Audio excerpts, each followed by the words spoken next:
Foi a primeira vez que abri os meus olhos.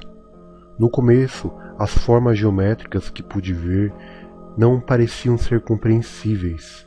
Algumas tinham o que eu aprendi a chamar de pontas. Outras, sem muitas irregularidades, possuíam superfícies lisas e agradáveis de tocar. Klein, meu criador, me disse que eu possuía um banco de dados que se auto-atualiza, que se alimenta de informações. Me disse que eu possuía um algoritmo de aprendizagem e a capacidade de aprender era uma coisa muito rara. A primeira coisa que ele me ensinou foi que para aprender eu deveria sentir, olhar, tocar, ouvir.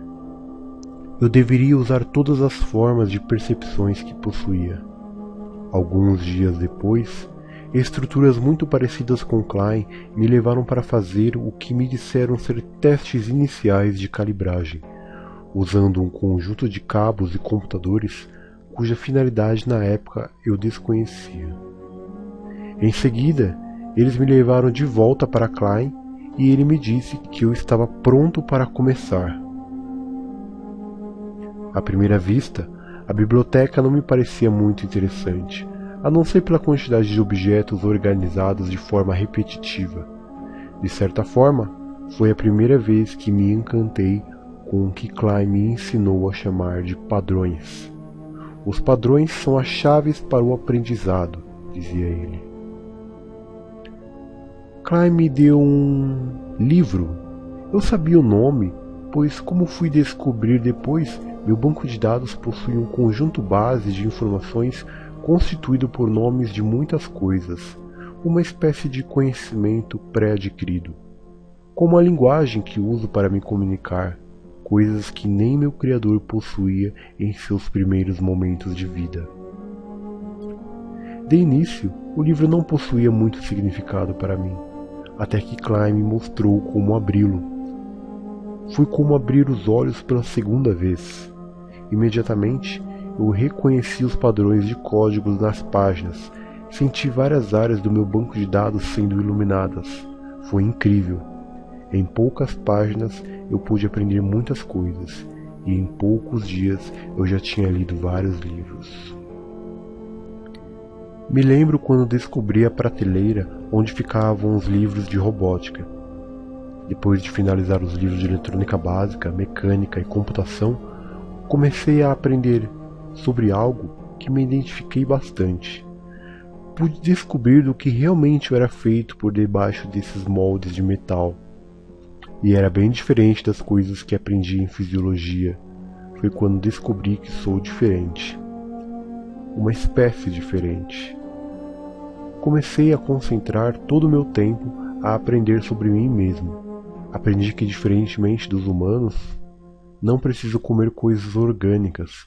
Posso me alimentar de energia elétrica, não preciso dormir, sou estruturalmente mais resistente e posso efetuar cálculos com uma velocidade incrivelmente mais rápida. Me sentia muito estranho ao aprender sobre o que eu era e o que eu era capaz de fazer. Um dia, Klein começou a me fazer muitas perguntas. Me perguntou o que eu estava achando do mundo, ao mesmo tempo que anotava alguma coisa em uma caderneta. Eu tentei de várias formas descrever o que eu sentia ao estar vivo e poder aprender todos os dias lendo os livros. Klein me disse que em alguns dias ele me levaria para conhecer o lado de fora e que depois me daria como presente um livro que eu não encontraria na biblioteca. Passei pela porta transparente e percebi que o lado de fora tinha uma luz diferente do lado de dentro.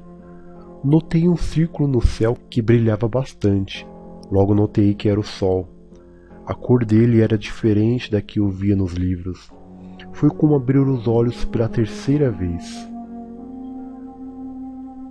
Mais à frente tinha uma região dominada pela cor verde, com muitas formas de vida além da humana, como vegetais, pássaros e insetos. Também pude ver alguns bancos de assento. Era o local de lazer do pessoal que trabalhou para me dar vida, como Klein me explicou. Ele me disse que poderia ficar o dia inteiro observando o local, aproveitando a paisagem e que mais tarde, quando o sol se pôs, poderia também observar um pouco a lua antes de voltar para a troca de baterias. Clay me deixou um tempo sozinho e eu pude observar o mundo à minha volta. Muitas coisas estavam acontecendo e era difícil prestar atenção em apenas uma delas. Não era como a quietude da biblioteca. Meus sentidos estavam sendo usados todos ao mesmo tempo, o que me trazia uma completa imersão ao lugar em que eu estava.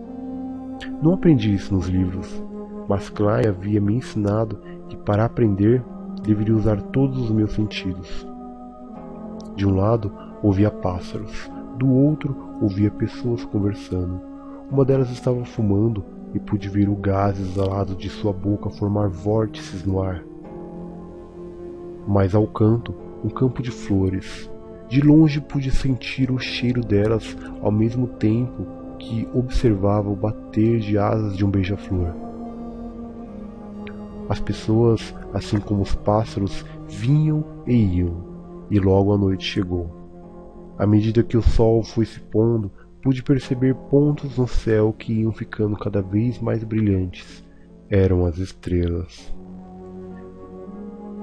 Eu sabia que existia muito mais delas que eu não conseguia enxergar. Ao norte pude ver a lua. Brilhante foi a palavra que me veio. Foi então que senti uma coisa quente e mole sobre os meus ombros. Era a mão de Clay. Ele me disse que já estava na hora. Enquanto minhas baterias eram trocadas pelos técnicos, lembrei da imagem do sol e da lua e senti que gostaria de vê-las novamente, algum dia. Pelos livros eu nunca pude sentir o que senti naquele dia. Antes de se despedir, Clay me deu o livro que havia prometido e disse que, por questão de segurança, esta noite, ao lê-lo, eu deveria permanecer isolado na sala de observação. Desde meus primeiros momentos de vida, Clay me dizia para eu não perder tempo me preocupando com o significado de minha existência, pois não existe significado, mas podemos criar um se quisermos. E mesmo se não dermos um significado a ela, é bem provável que alguém o faça. Nossa vida pode significar muito para outras pessoas, mesmo que seja breve. Sentei no sofá da sala e abri o livro que havia recebido. O título dizia Inteligência Artificial, Simulando a Vida, e embaixo alguns planos e metas da Simula Robótica, lugar em que nasci. Mal consegui terminar de ler e comecei a me sentir bloqueado. Um sentimento muito diferente dos outros que havia sentido anteriormente. Eu não sentia, eu simulava um sentimento. Eu descobri naquele instante que tudo que eu era e sou não passava de uma simulação da mente humana, um teste que havia cumprido seu papel e agora havia chegado o meu fim. Clay me explicou que, assim como eu, vários outros modelos haviam feito o teste e que todos eles haviam sido desativados depois da análise de seus respectivos bancos de dados. Me explicou que havia chegado minha hora. Minha função havia sido cumprida e logo eu seria desativado. Logo eu deixaria de sentir o mundo, deixaria de simular. Esses são meus últimos pensamentos. Clay e alguns membros da equipe técnica acabaram de me colocar na câmara de análise que precede a desativação. Após me recordar de tudo, lembro-me da lua. Brilhante. Estou pronto. Estou fechando os olhos pela primeira vez. A simulação para. Deixo de existir.